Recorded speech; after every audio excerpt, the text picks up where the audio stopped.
babies. And you would love your baby no matter what, boy or girl. Parents should be the only one able to choose what gender your baby is. Parents should not be able to choose the gender because it's unethical and it costs a lot of money and it's gender discrimination.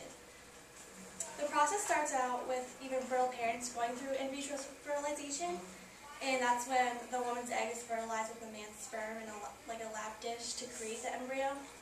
And then 3 days later, a tiny straw that is only 1/25 of a human hair is used to extract one cell from each of the embryos and then to create a male and female.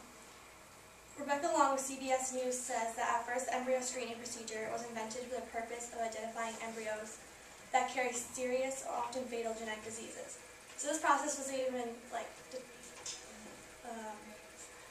created for this process. It's only created to find out if your baby is going to harm the mother or if it has a disease or something. It's not made to just choose a gender. And this procedure doesn't even result in pregnancy sometimes. Sometimes it doesn't even work. Embryo selection for gender choice and on other medical reasons is banned in most countries. In the United States, it remains legal and unregulated, and that has many people concerned, especially its founder, says Rebecca of CBS News.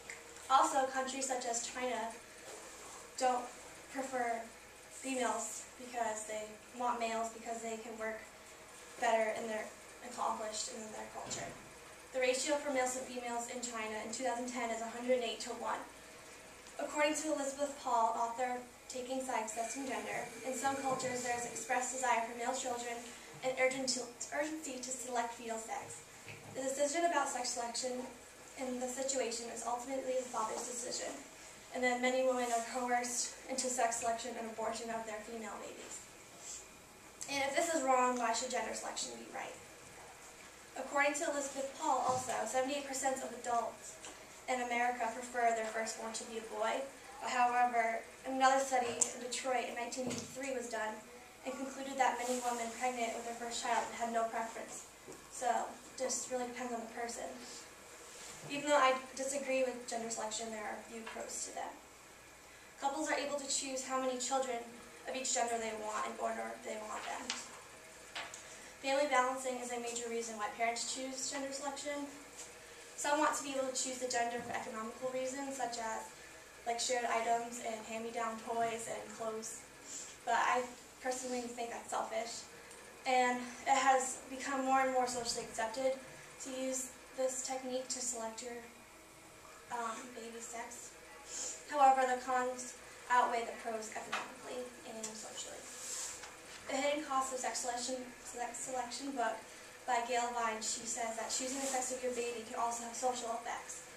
Choice turns into comparisons, so sex selection will encourage comparisons between the genders, and sex selection will encourage that it's socially accepted to think that boys are better than girls or girls are better than boys, and a development that could easily worsen the position of girls and women in society.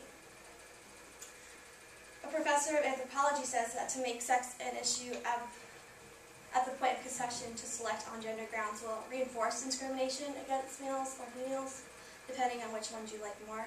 By even saying that one sex is preferable to another, we could be legitimizing discrimination. The process to go through to get the sex of the choice is long and drawn out too. The process that the parents have to go through is very long for them and kind of weighs a lot on them. And it doesn't always result in pregnancy. And it costs as much as $20,000, which is a waste of money when you can just love your baby no matter what gender. In conclusion, I believe that sex selection is morally wrong because it costs too much money, and it's not a natural process, and it's morally wrong. People who want to start families should want to have a boy or girl the natural way, and shouldn't be able to choose which gender they like more over the other. I hope you believe the same and would not choose gender selection when you want to start a family.